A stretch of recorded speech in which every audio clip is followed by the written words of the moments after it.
You guys know me, right? I've got ADD, right? I got attention deficit disorder. ADHD is hyperactive.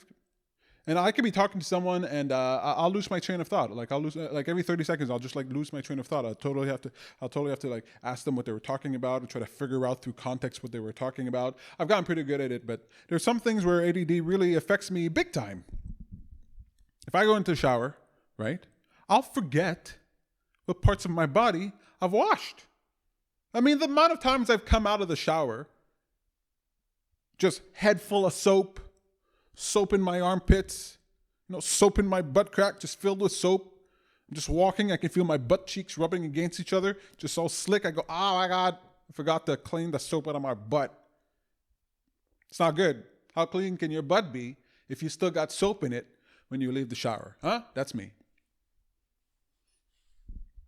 I forget things.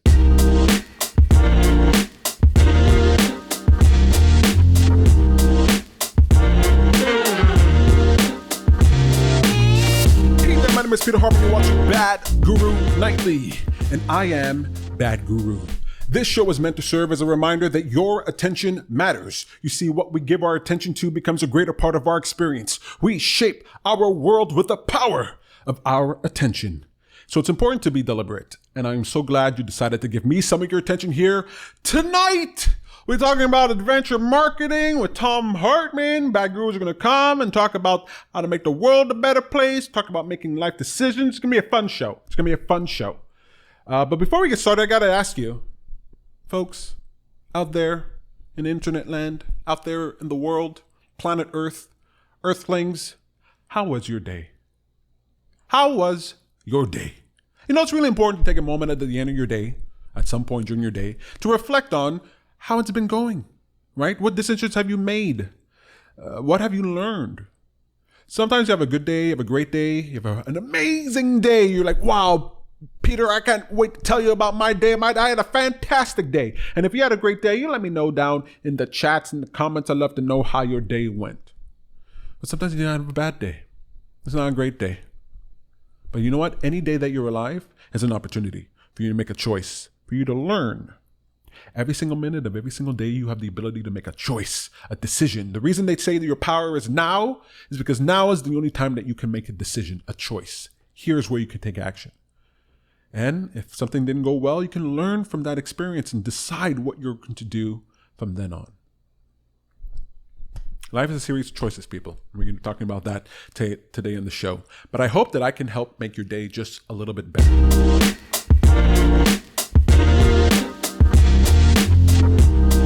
There you are, dapper looking dude.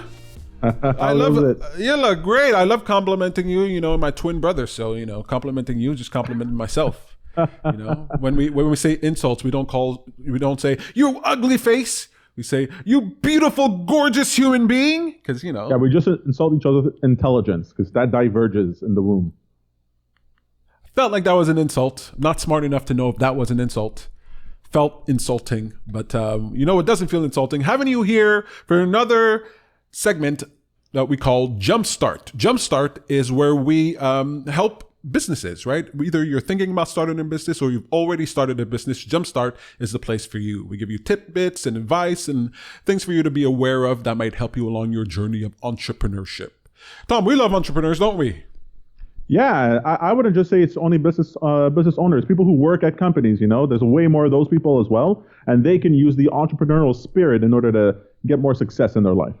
That's right. That's a very good distinction. It doesn't necessarily have to be somebody who started their own business, right? You can make decisions in your place of employ. You can move up. That is a business and you're a part of it, right?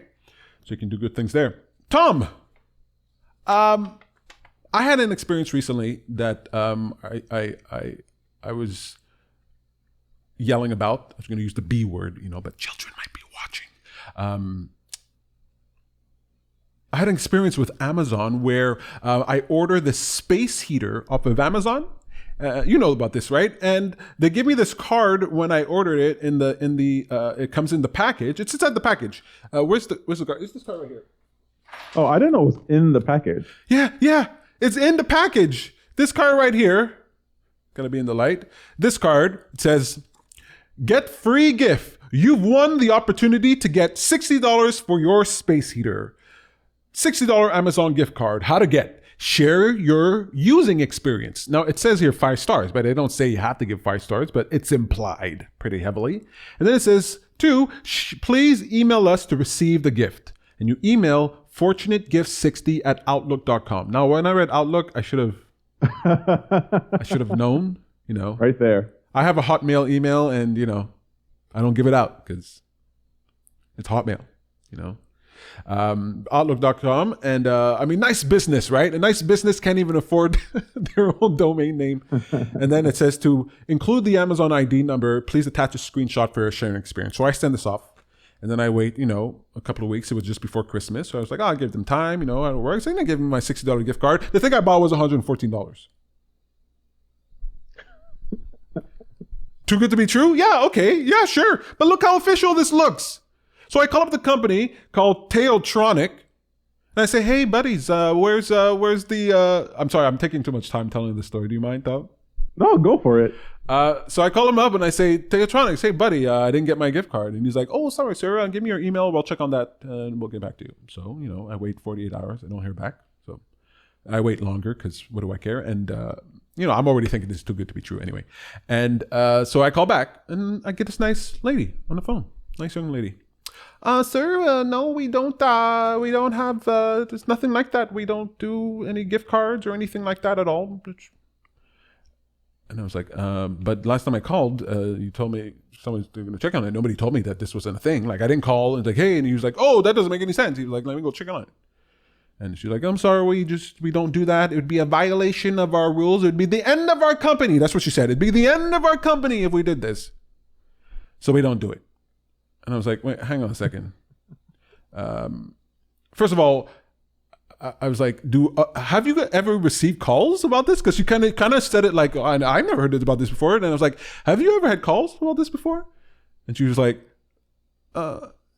yeah. I could tell her she's like weighing, like, should I be honest or not? She's like, yeah. And then, yeah, we do, but we don't do it. I go, okay, so you're getting a bunch of calls because I'm looking at your website on the Amazon website, and now I'm looking at the 1-star reviews. I can see that there's a few people who've complained about this. No, we don't do it. So I go, hang on.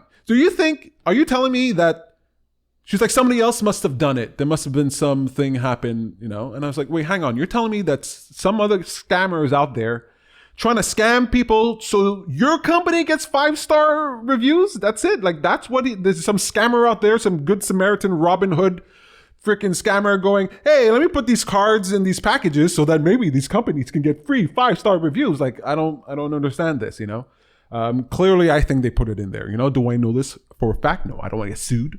I don't know it for a fact. But I talked to the supervisor. I moved with the supervisor, and she tells me the same thing. Sir, it'd be a violation of the rules. It'd be the end of our company. I was like, where have I heard that one before? So I was like, okay, these guys. Okay, give me your information. We're going to send it to the department of who's supposed to deal with this, and they'll take care of it. Thank you for letting us know. Well, no, I'm not letting you know. I think you guys are the fraud. I think you guys are doing the wrong thing here. Like you're not. Oh, thank you for reporting this. Like I think you're doing this. I don't think it's some Robin Hood doing it. No, it's not us. I go, okay, so how do are you going to contact me back once the investigation is done? Like, how does this work? No, it's just going to get handled. I was like, look, and I explained the whole situation. This conversation goes for about an hour, right? And I'm not having this. I know it's a scam, but I kind of want to see like how they handle it. And then she says, okay, she's going to check it out. What was the other thing I was about to say? Remember, Tom, I told you I have attention deficit disorder? Yeah. ADHD, and then I forget things, so that's why I write them down. I didn't write down the story. I didn't plan on saying it. And then she says, I said, okay, well, like, give me your phone number so I can contact you back, after 48 hours if I don't hear from you. Like, how do I reach you again? No, we can't do that. What do you mean? It'd be, it's for safety reasons. We can't give out our number. I was like, wait, hang on. I'm not asking you for your personal phone number. I'm asking you for your business. Why do you need their number, man? You have their outlook.com email. You can get in touch with them anytime you want. I told her, I said, look, I hang up this phone. I'm never talking to you again. No, sir. I go, we can't, give me your extension. Don't forget your number. I said, when I call the IVR, the first thing it tells me is, do you have an extension? Enter it here. So give me an extension. Like, no, we can't get out security reasons. I go, then why does the IVR say extension? Oh, that's for internal use. I was like, what? Anywho, I was like, fine, do your investigation. Yada, yada, yada. I contact Amazon, and you tell me the same crap. We'll investigate it. And I was like, well, how am I going to know if this is... Anyway, I was like, Amazon... Wait, this whole time, do you have a 5-star review for them on Amazon? Yes. That's why I was so pissed off, okay? Look, it was a great device. I liked it. Okay, now I did have some corrections after having it for a little while, but I thought it was a pretty nice device, so I was happy to do a 5-star review. Plus, I get $60 back. I mean, this is great. Wait, do you get it back or do you get a gift card? I got a gift card, okay, but it's semantics. Not semantics. I don't need a refund if I get $60 in a gift card. Who cares? I'm gonna spend the gift card anyway at Amazon, so. All right, so you're gonna buy a $60 item, sell it on Facebook Marketplace, and then get your money back that way. No, I want the item from Amazon. But then so look, I went from. Also, you had a $60 worth of great experiences with this company. I mean, really milking it for multiple conversations now. The reason I bring this up is because when I was going through this whole experience, I kept thinking about Tom's adventure marketing scheme. Oh, we're on me now. Yeah, we're on. This is all about you. This is all. It's a All scenic route. It's a scenic route. Sure. So I realized, I was like, this reminds me of something that Tom told me about con artist tactics when it comes to companies and how it devalues their product. Like, I like their product. I'll never buy a product from them again, So it made me think of adventure marketing. And I thought about asking you, hey, does this fit in that adventure marketing story or what? Yeah. So you remember the conversation we had? You were like, oh, they're not being honest. They're not being honest. And I said, you're right, they're not being honest, but adventure marketing doesn't say that you have to be honest. It says that you have to be true, to tell the truth, which is a nice distinction. It's a nice distinction. Children know this distinction. Cheaters know this distinction. Politicians know this distinction. That honesty is sort of like this implication that wherever you can, you will seek to remove deception. And being true just means that your behavior is predictable. Right? We say that an hour is true if it reaches its mark. We say that a knife is true if it cuts the way it's supposed to. Right? They behave in a predictable way, but they can be bent. Right? They could deviate if the arrow of the bow that you're shooting from is a little bit off. You might have to adjust your expectation, adjust your behavior to account for that deviation in the arrow. And when you do, now it's behaving true for you. Now, the company that you dealt with was not being honest or true. Allegedly. Well, yeah. Let's say they did put this inside their own packaging with their own information to solicit a review from you. They're like, okay, fine. Whatever frustration we get from the person is worth whatever sales we'll get because of your 5-star. Which, by the way, is tons. They're going to get way more. Because of your 5-star review. Their product was full on. I mean, the reviews on it were great, and it was like most maximum stars.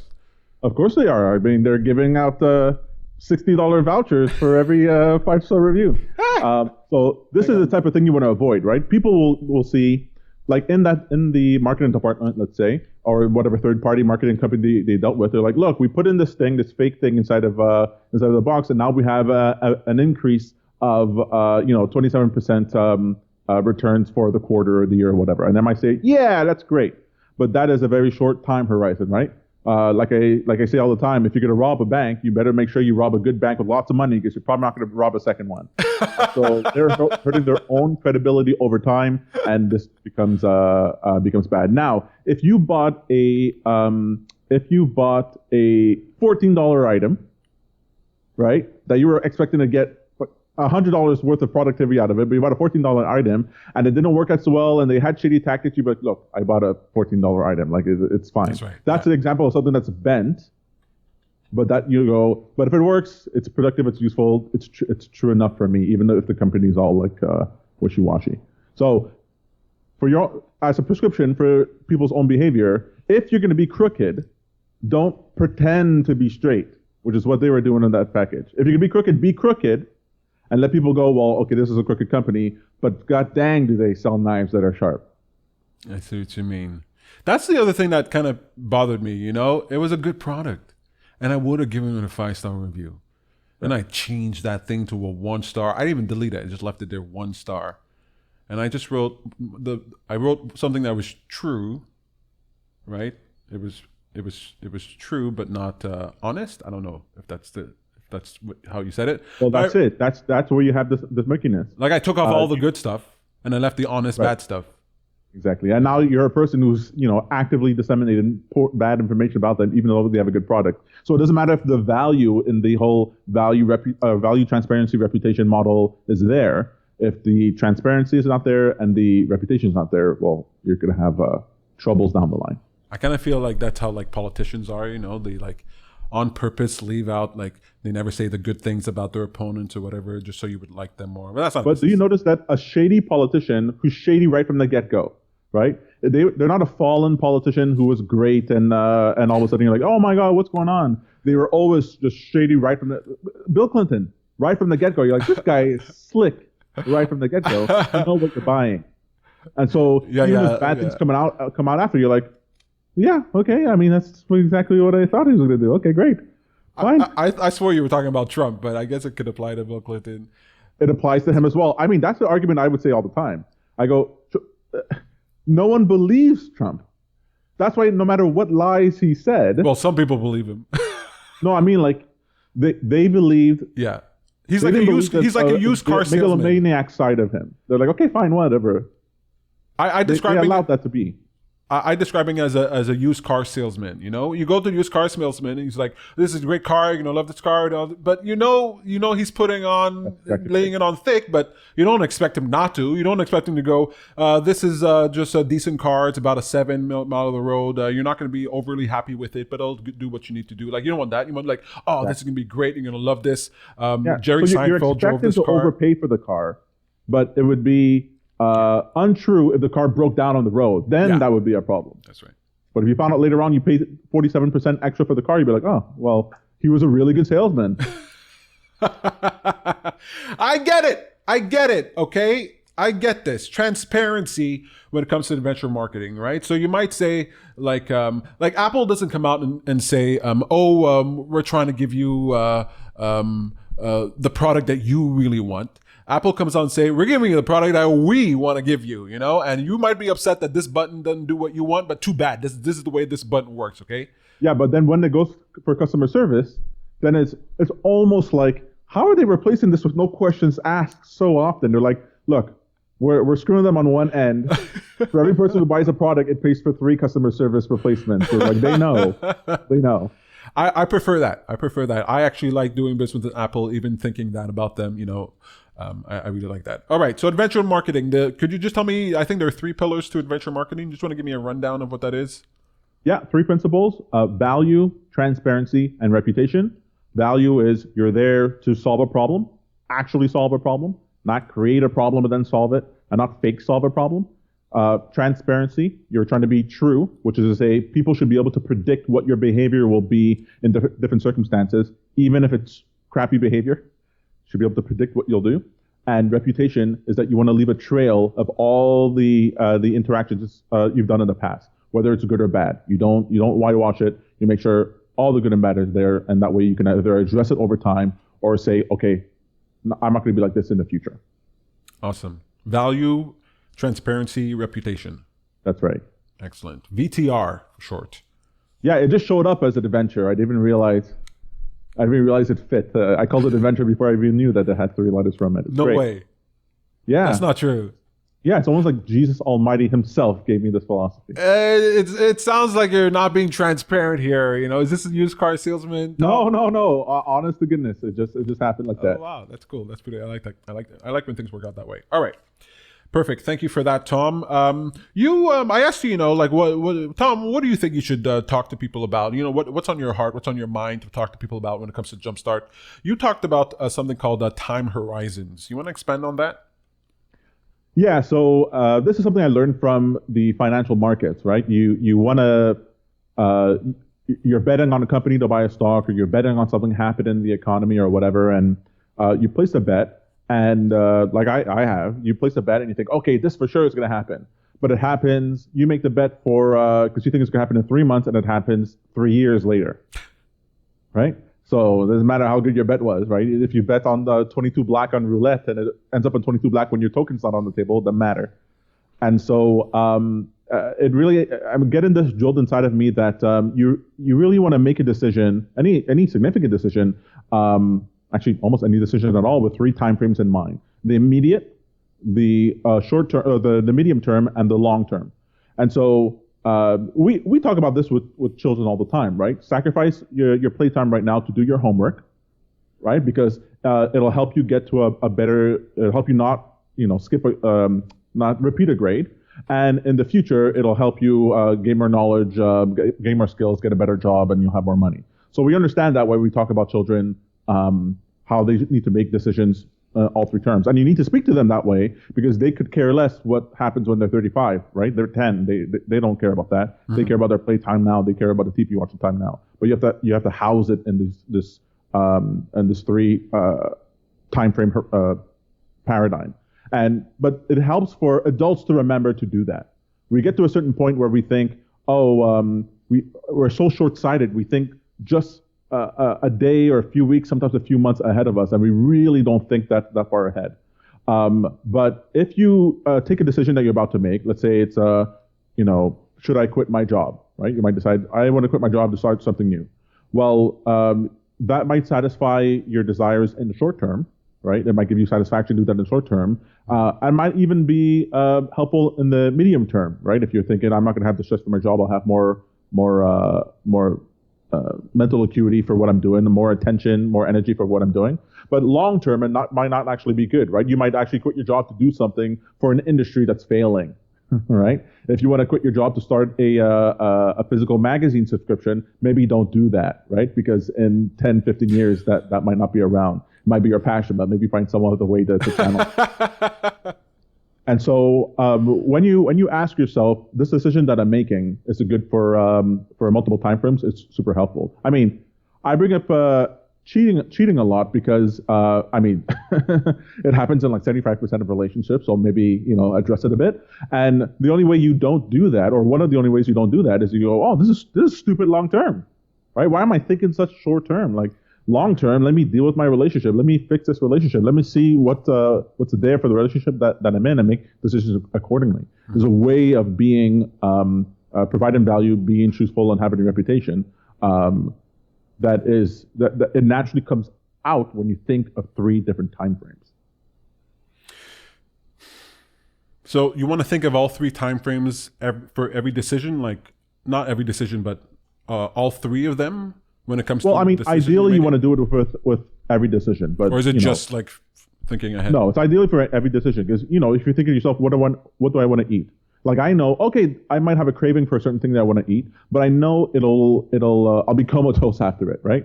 And so what I was planning to do later on that night, or maybe I'll be groggy the next morning, it's that workflow is interrupted, and then I gotta make up that time later on. So maybe I set aside time for when I'm gonna be groggy eating, so. When it comes for video games, right? I have a rule that goes: you never play any video game before you finish all your work for that day, because by the time I'm finished all my work for that day, I might have an hour, 2 hours of wakefulness left inside of me. I might devote some of that time in order to play my video game, and I know it won't take too much time, right? I know I won't be playing until 3 o'clock in the morning. I'll play that hour, whatever. I head to bed, and I didn't ruin my day. You start playing something, or you're surfing on YouTube or whatever it is at 8 o'clock in the morning, and next thing you know, you're still doing it while you're at work, jumping through windows. Your mind is like outside of what you need to be doing.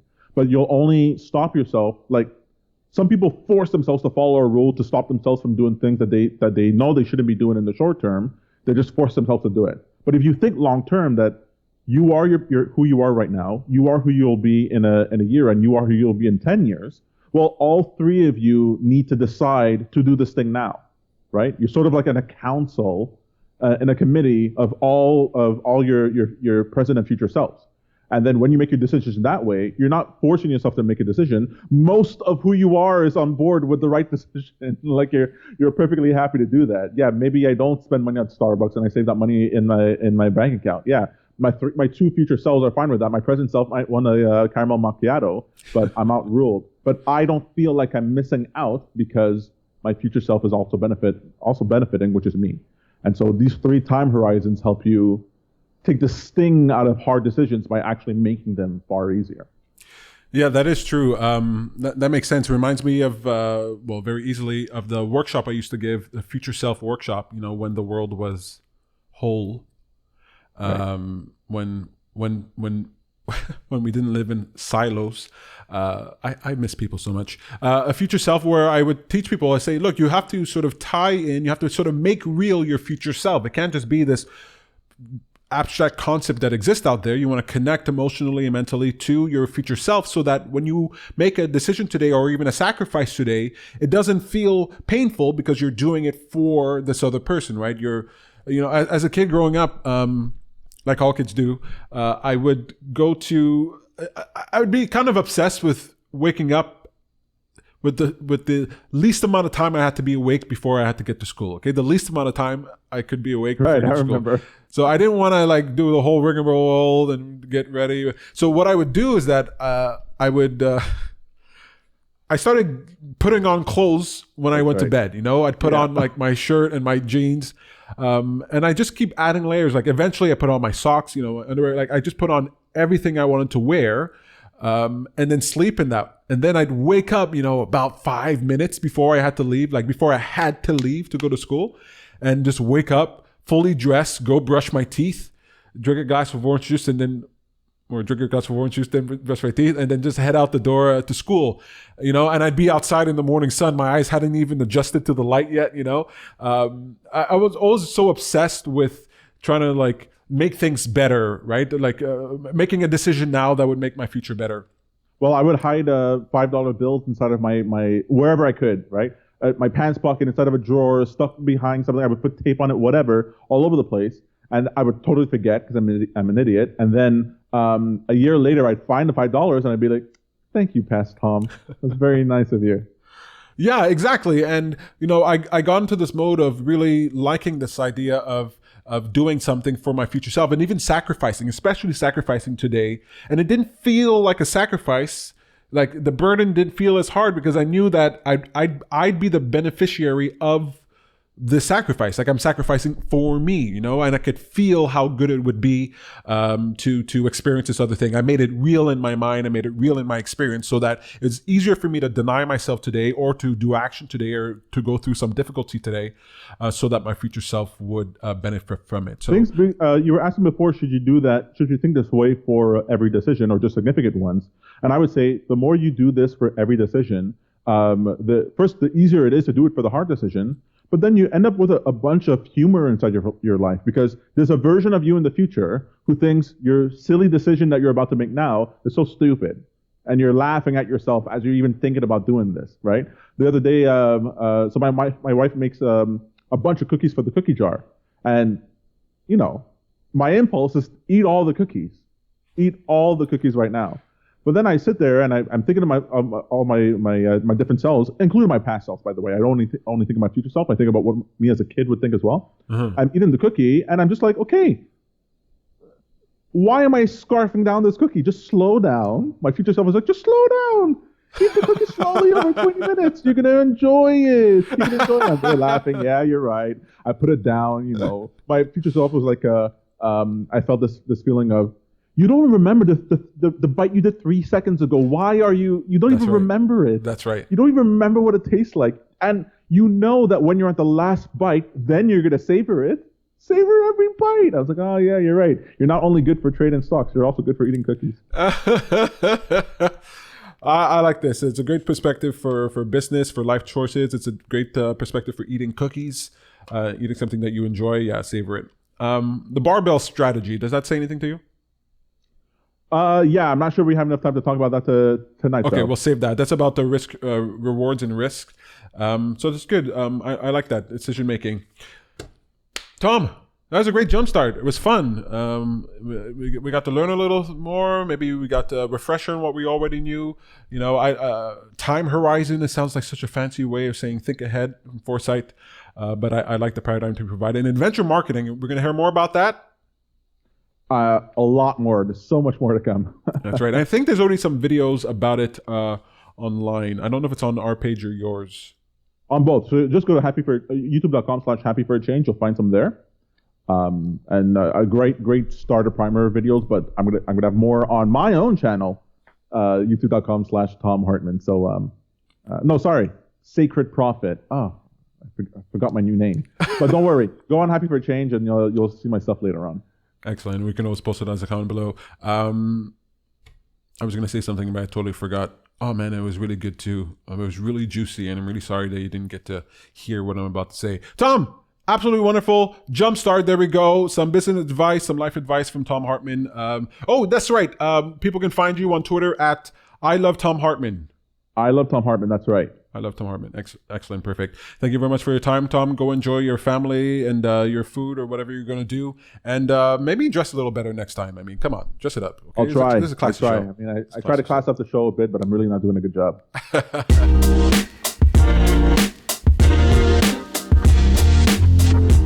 Folks, what's coming up for Happy for a Change? Before I get Bad Guru in here, before Bad Guru takes over the show, I just want to let you know, in case you missed it, what's upcoming for Happy for a Change in 2021. We are going to be engaging with my principal, the Making Millionaire Principle. And we have 4 projects in 2021 that we're going to be engaged in. The first project is debate, has to do with debates. I want to encourage conversation between opposing parties, okay? Whether it's in politics, between the right and the left, the conservatives and the liberals, whether it's on specific topics, whether it's Medicare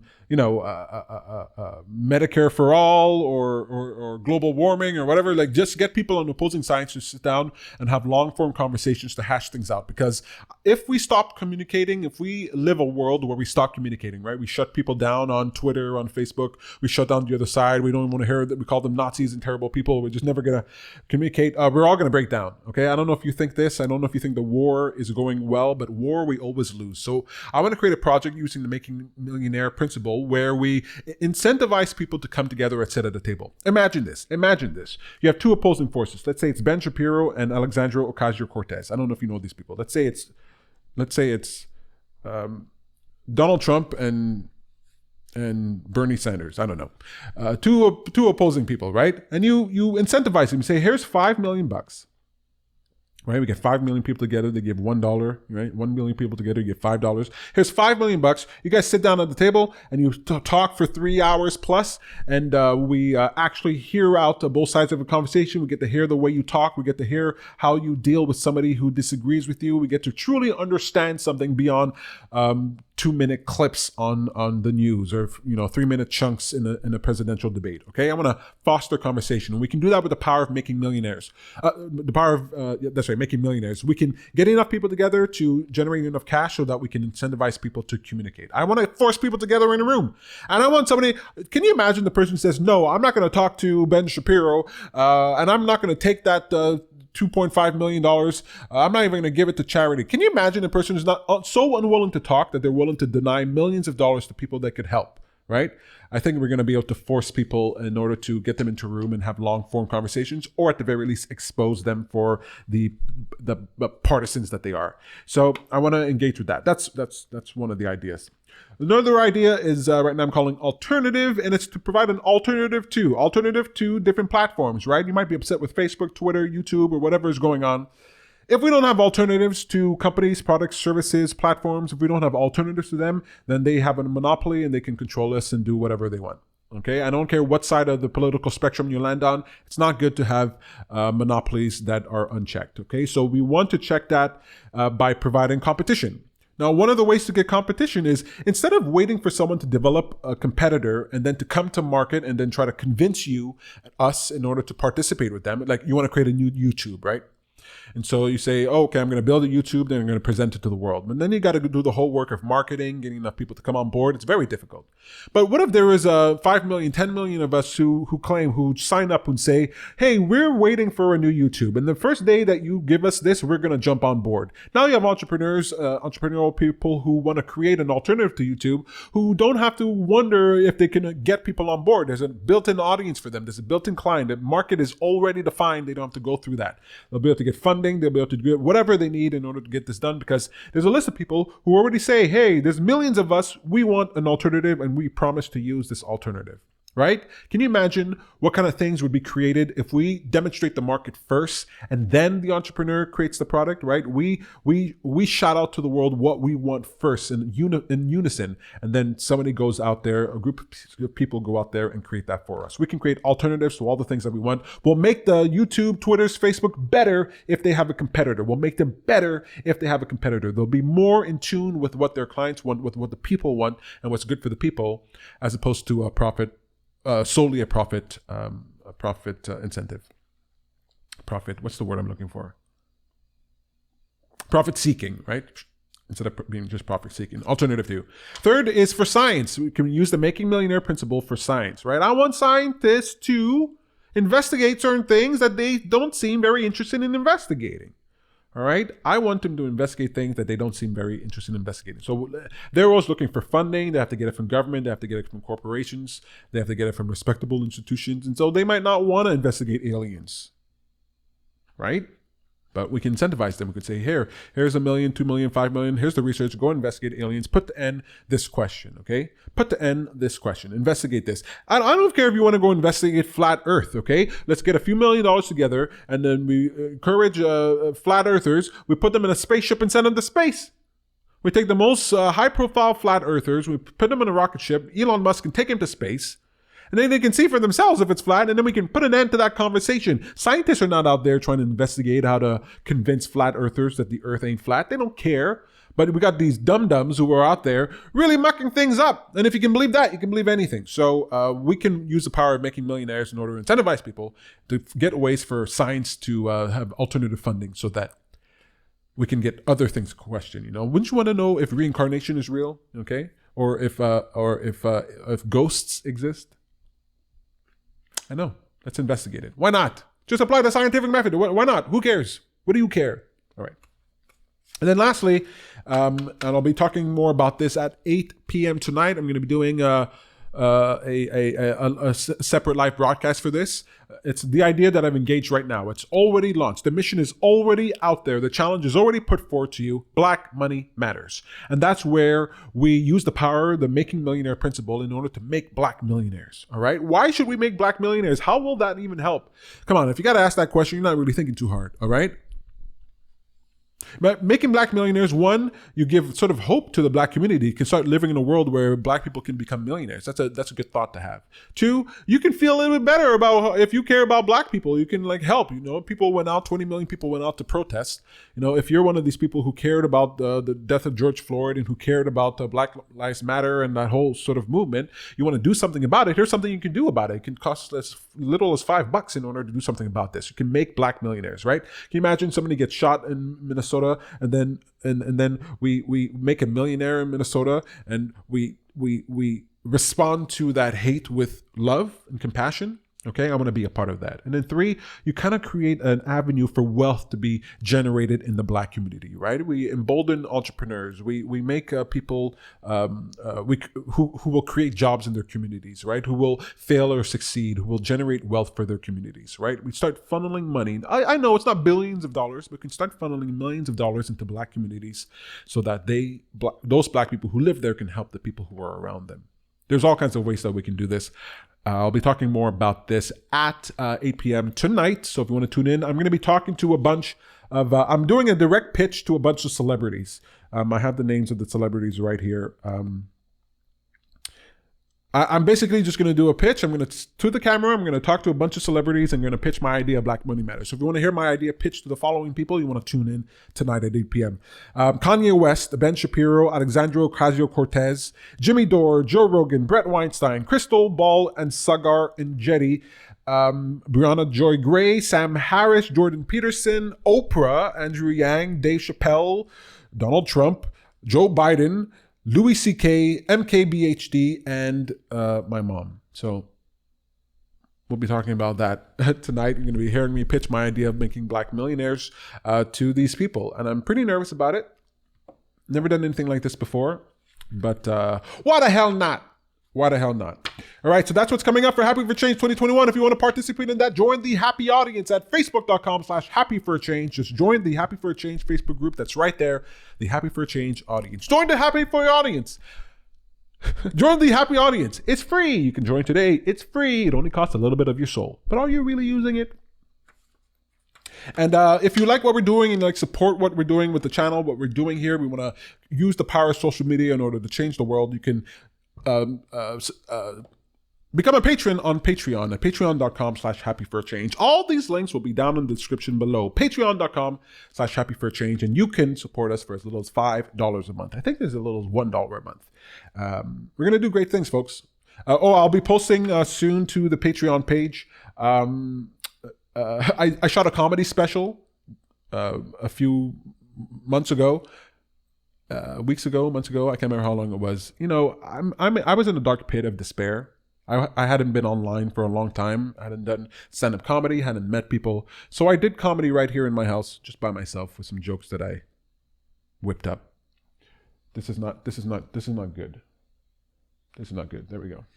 I call it a mental break comedy show because I was kind of having a mental break. So if you want to see that out, that'll be posted in full on Patreon soon, and we'll be doing a premiere of it where I'll be live with you and we can watch it together if you're interested in that. Samantha Barley, life coach extraordinaire and producer extraordinaire, has posted all these links in the comments below. So just check the comments right below this video. You can find the links to Facebook, to the Happy for Change audience, to Patreon, to Instagram, to YouTube, to Twitter, to all great stuff. Thank you so much, Samantha. Really appreciate that. Thank you for watching the show. All right, that's it for the announcements. I think it's time for Bad Guru. All right, Bad Guru will be here with you in just one moment. Just give me a second to get him started, and we'll be right back.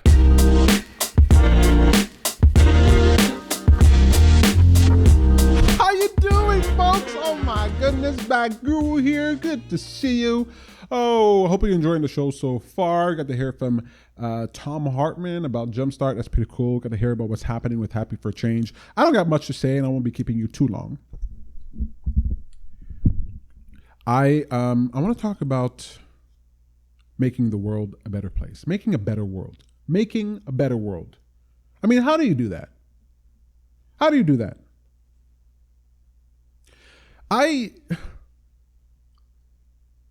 don't know when it got into my head that it was up to me, that I had a responsibility to help make a better world. Okay, I don't know. I think a lot of people, they experience that when they have kids, right? They have kids and you go, oh, you know, I want to make the world a better place for my child. But I don't have kids. And I never even thought about having kids. And I never thought about the world that kids would be in. In fact, I can't even say I really cared about the world that kids would be in. I figured it's up to them to deal with it, right? It's up to them to deal with it. We deal with the world that we have today, and the future generations deal with the world that they have. And, you know, if we mess it up, I don't know. I believe in the ingenuity. Look, we're living in an interesting time, okay? Technology is allowing people to do incredible things. Right? Scientists believe that it's very well possible that the first human to live to 200 years old has already been born. Think about that. The first human being who's going to live to 200 years old, every year that goes on, life expectancy goes up. Every year that goes on, generally speaking, life expectancy goes up. And so, in the kid who's born today, child who's born today, somebody who's alive and walking around today might very well live to be 200 years old.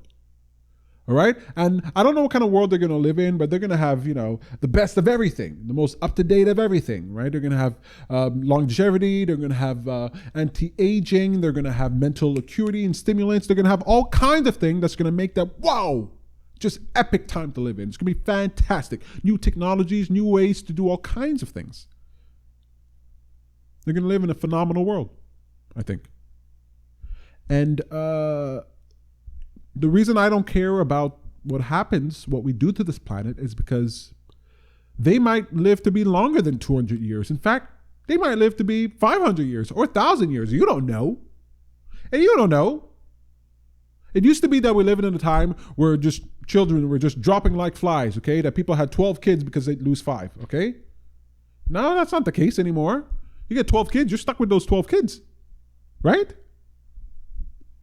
So, Human beings might live to be 200, might live to be 500, might live 1,000 years old, okay? And so fine. I'm not going to be jealous about that. We're going to live the way we want to live. And I don't give a crap because they could spend the first 300 of their years cleaning up our crap. That's how I feel about it. That's how I feel about it. But I never really thought about making the world a better place. But somehow I got this bugaboo about making the world a better place. I think it comes from just being upset about what's happening in the world. You know, you look out into the world, especially if you pay attention to politics, and you're like, grrr. There's no way to pay attention to politics for any length of time without going, grrr. It's so aggravating, right? It's so difficult to just deal with the world, to deal with customer service. You ever call customer service? Grrr. There's got to be a better way. I remember calling customer service and wishing, my God, man, I wish I didn't have to talk to these people on the phone. I don't want to talk to a human being on the phone. Now I'm talking to robots on the phone. The robots on the phone. I didn't know how good I had it. Anyway, I got sidetracked. What was I talking about? Making a better world, right? Things are just so frustrating and so aggravating, so maddening. I want to make a better world. What was I saying? Okay, stupid kids, you're going to live old. Who gives a crap? Let the earth burn and they can deal with it. Put out the fires. What was it? There's got to be a better way. There's got to be a way to make a better world, folks. So I got this bugaboo, and I think it happens when you just get aggravated with stuff, you know, just aggravated for stuff. You know what it is? Look, I guess I'm going to switch gears here, but you know what it is? I'm going to use polite language in order to say this, okay? I used to want to sort of check out. You know what I'm talking about? I used to want to check out, okay? I was so fed up with what's going on. I was like, you know what? This thing called life, I don't want it. Don't want it, don't need it, don't care. I want to look at my other options. What other options do I have besides living? Any other choices out there? Well, there's one other choice. I'll take that. I accept, sir. I accept, good sir. Go quietly into that gentle night, that dark night, the dark abyss. I was like, I'm out of here, you know? And, I used to think, like, what's the, if you're willing to check out, then I realized, hey, you're willing to do anything. And I just decided, you know what? I'm going to try to do something I consider to be damn near impossible. I'm going to try to do something what could I change in the world? What could I do? Like, if you're willing to check out, what are you willing to do? Do that and then check out, right? You might as well give the world something of your life before you leave, right? Then I started thinking, hey, what should I do? What should I do for the world? What should I do for the world? And I started small. Maybe I'll help people. Then I realized, man, we need big change. We need big change. We need change that takes the sacrifice of your entire life in order to get that done. And I was like, you know what? That's a good way to check out, That's a good way to leave, by giving all you got to an impossible task, and then you don't have to live with the consequences. It doesn't go well, who cares? That's how I felt about it. So I got into my head, hey, let's make the world a better place. Let's do the most incredible things we could. And then as I started thinking that way, I started feeling real good. All right, what was I talking about? Making the world a better place. I want to make the world a better place. Okay, so I decided I'm going to give my life to making the world a better place. Why not? Why not do something that you consider to be impossible? So I got in my head to make the world a better place, and I started looking at the world. And then as I started looking at making the world a better place, and I started feeling a lot better about life. I felt real good. I mean, there was miserable things out there in the world, but I knew, I got a solution for all those miserable things. I'm just going to check out. So don't worry about it. Don't worry about the miserable things. Just do whatever you can, and then check out. And I got into my head, hey, let's do things for the world. And it felt real good. It felt real good to try to make the world a better place. And as a motivational speaker, I like to teach people to sort of like do things, like find a way to enjoy life, like do things that fill you with meaning and purpose, because that's where you'll find the motivation to do those things. And, I'm trying to help people to make themselves better inside in personal development. But then I started realizing, look, it's so hard to tell people to make their own lives better when the whole life around them is crap. Right? You're trying to clean up your own house. You're trying to clean up your own space, but you're living in a garbage dump, right? The moment you leave your house and you come back in, you're tracking in all that garbage into your house. Right? So I started realizing, look, I can't just tell people to better their lives. I got to make the world better around them. That's one of the best ways I can help people individually in their own lives, is to make life better for them. And it filled me with fire. It filled me with a fire that kept burning and burning. I haven't checked out yet. Mission's not over. I want everybody to want to make the world a better place. And I try to think, what would make the world a better place? And as I started evaluating everything, I realized one of the biggest problems that we have is that human beings have forgotten their personal power. As an individual, you as an individual are way more powerful than you even think. Look, I'm not saying you're a demigod. I'm not saying you're Elon Musk. Okay, I'm not saying you're that type of powerful, okay? But you have the power of your attention, you have the power of your dollars, you have the power of your energy. And all the people in the world who are powerful and do great things, they need people like you and people like me in order to get that stuff done. And you're just churning away, driving in traffic, working at your job, eating your foods, and you think, oh, poor me, I'm not anything, I'm not powerful. No, that whole thing is economic activity. And that whole thing is what makes a city, it's what makes a country, it's what makes our world. You make the world go round, and that's not cliche, because it's true. You make it go round because of what you pay attention to and what you buy and who you vote for, okay? You make it go round. The car that you purchase, the house that you live in, the clothes that you wear, all that stuff determines the millionaires and the billionaires and the corporations and the monopolies. Like, all that out there is because of you. Your personal power, but you've forgotten it. You think you have no choice, but you've forgotten it. Your power is in your decision making. Your power is in your choice, and you got a choice. And we forget that, right? I know I forgot that. When I was in the dark, I felt like a drop in an ocean. Who am I? Nothing. Everybody's special. Everybody's like their own snowflake. Special like a snowflake. So everybody's special and unique. Everybody's special and unique. So then we've just destroyed what it means to be special and unique. It turns out special and unique is extremely common. It's like the most common thing in the whole universe. I can imagine two planets out there having the exact same topography, the exact same landscape. But there ain't two people that are the same, okay? The most common thing. Billions of human beings, every single one of them special. So what does that word mean? Felt like nothing. But what makes us special is that we keep making decisions. We keep making choices. That's what matters. And those choices dictate the future. We shape the future. So we make the world a better place by making different choices. And that's the thing. I think we've forgotten our personal responsibility, the power that we have as individuals. And we do that because so much of life is delegating responsibility to others, right? Look, in the past, you used to have to build your own fire, build your own house, catch your own food. But now you don't got to catch your own food. You don't got to grow it yourself, right? Right? When it comes to the laws that should govern man, you elect a representative and they go and do it as representative government. You've given over the responsibility of that decision making to someone else, right? Come on, right? We've given over our power, our responsibility. We've forgotten. The stairs move, folks. The stairs move. We don't even have to go upstairs anymore. We don't even need our personal agency to go upstairs. We just like... I wish all the stairs were elevators. You ever wish you had elevators in your house? Not elevators. Staircases. What are they called? What are they called again? God dang it. What are they called? I just have elevators. Escalators.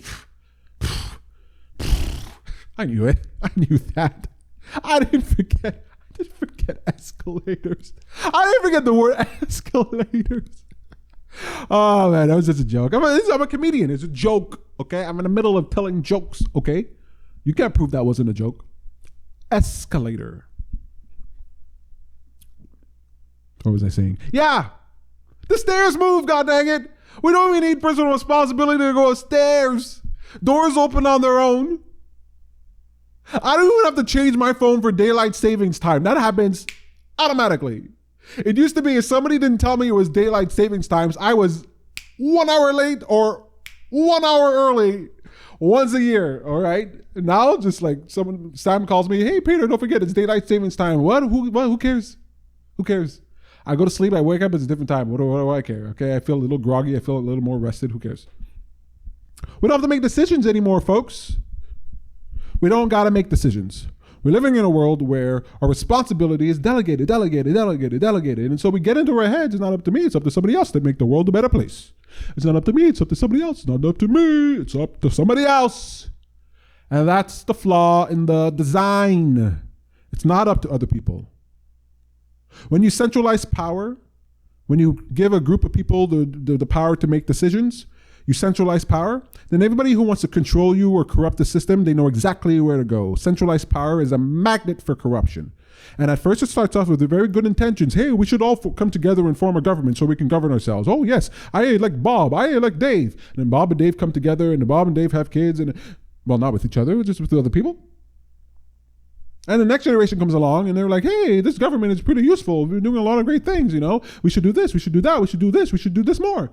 And the next generation after that, hey, that was really great. The last generations did really great with government, so we should even do even more. And then you got some sinister people going, oh, I want to do some things. I want to do some things, and it'd be very difficult to do those things if I was just little old me. But if I can just empower in government, then I can represent 100,000 millions of people, and I can get my agenda passed. And who's going to stop me? Who's going to stop me? Nobody even knows about it. You know the CARES Act that they passed in the United States? You know the CARES Act? Oh, whatever they name those bills, whatever they name the bill, it's always the opposite of what it actually is. The Patriot Act was the Unpatriot Act, right? And the CARES Act was the Don't Care Act, all right? 5,000 pages for that bill. 5,000. Money went out. Money didn't just go out to the American people. It went out to different countries around the world just for different things. I don't even want to list them all. Just like hundreds of millions, even billions of dollars, just not to the American people, just out. And that's taxpayer money, just out.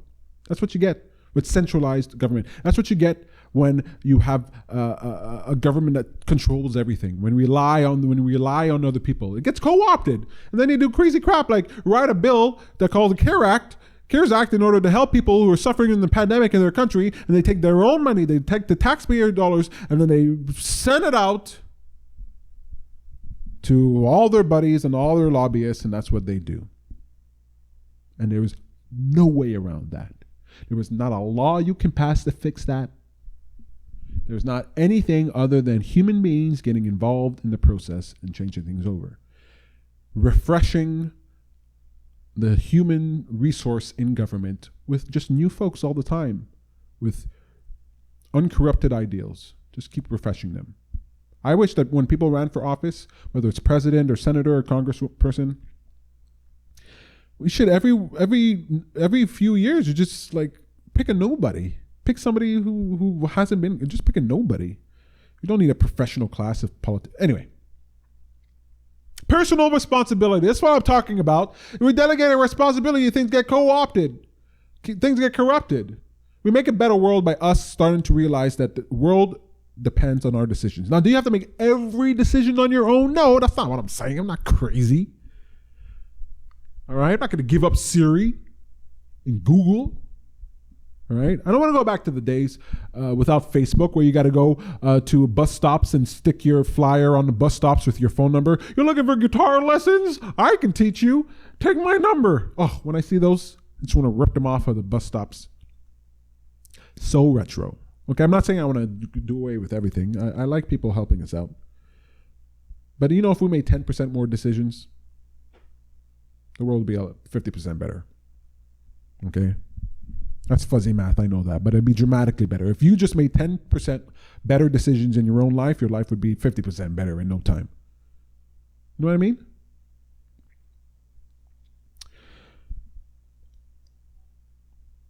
Making the world a better place. All right. You know what? Let me see who's watching. Is anybody watching this? Oh, there's tons of people, thousands of people watching this. Oh my God, this is fantastic. This is fantastic. Thank you to everybody who's watching. I appreciate it. I don't give a crap how many people are watching, okay? I love doing this. It's absolutely fantastic. I miss you folks so goddamn much. You have no idea. I used to dream about you folks. I used to dream about what I talk to you about and how I would inspire you and make you feel better about your life and motivate you for your day. I used to look at every aspect of my life and just think, how can I use this in the speech, in the talk, in a group meeting? Who can I help? And now it's like, just emptiness. So I'm very happy to be here. Very happy for even the possibility of talking to you. Well, that's it. Personal power. That's what that says. I thought it said something different, but it doesn't say anything different. It says making a better world and personal power. And I just wanted to talk to you for a little bit about how we can make the world a better place. I'm putting forth a principle called the Making Millionaire Principle. And if you've listened to any broadcast, you know about this. If you listened to what I said earlier, you know about this.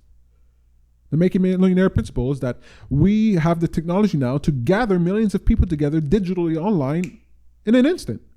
And we can send our attention, we can send our monies and direct that like a laser focus in order to get things done in the world. And I say, why not? Let's do it. Let's do it.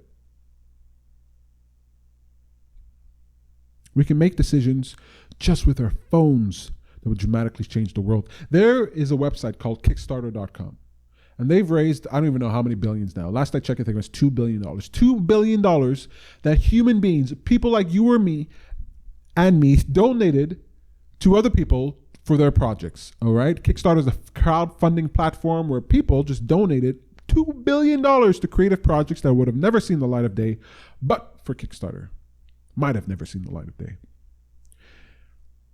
And it's not a government that did that. It's human beings who created a website that allowed other human beings to send money to people that they cared about, people that they valued, who were doing great things in the world. And yeah, there's scammers. Yeah, there's projects that actually get funded and actually never see the light of day, you know. My arrow is going to have some points of failure. Kickstarter.com is a phenomenal website. And when I saw that, I was like, we should have this on a large scale. Why do people have to go to Dragon's Den in order to get funding? Go to Dragon's Den and listen to those three experts. You know, they want to invest in your idea and get equity, blah, blah, blah, blah, blah. Why can't you just pitch your idea to people and have people fund your idea? Look, if it only costs me $1, $2, $3, I don't care if your idea fails. I'm just paying for the possibility. I pay $3 for a pack of gum. You know what I'm talking about? So, okay, $1, $2, $3 here, $5 here. Maybe it works out. Hey, it works out. A great something product in the world, great service in the world, or a millionaire in the world. Oh, wonderful. Look at that. And if I get my $5, it turns out, oh, this millionaire is a doofus, idiot, you know. This, then fine. All right, that's $5 on the drain, okay? Next person. We start doing things, man. The Making Millionaire Principle is so goddamn good. Whew. Social media is using Facebook, Twitter, Instagram, TikTok. They're all using the Making Millionaire Principle. They know if you can get millions of people onto something, then they get extremely powerful. Why can't we do that on our own? You tell me. I'm going to be talking about this at 8 o'clock. What time is it now? 6:48. All right. I'm going to have to get my mind right. I'm going to be talking to a bunch of celebrities tonight. Not like to them. I'm not like actually on with them, but I'm going to do dear messages. I'm going to do a public plea to certain celebrities. And I'm going to talk to them about my Black Money Matters idea. And God, I can't even tell you how excited I am about this. If we can get this done, folks, not only will we be in the news, not only will we change the conversation, we're going to create a whole new world. People are going to realize, oh my God, there's a guy on YouTube. His name is MKBHD, okay? He's a tech YouTuber, all right? He reviews tech products, all right? It's a nice young black man who's reviewing tech products, okay? That's his whole thing. He got like 5 million subscribers on his channel or something. 5 million people. So press the button. I want to hear what this guy has to say. If this guy came out tomorrow and was like, hey, let's make a millionaire. He can make a millionaire like that.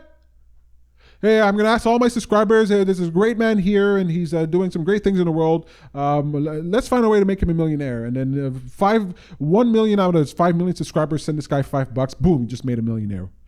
People are going to realize all these people with platforms, all these people with millions of followers, they're like an investment firm. Instead of them having the money in their pocket and dealing with all the contracts and details and all that stuff, you just send the money directly to people. You just tell people, hey, send your money here. Boom. Done. Crowdfunded. We made a millionaire. MKBHD has 5 million people. He's probably more powerful than many investment firms or whatever out there. Talk about angel investing. Are you not excited about this idea? God dang it.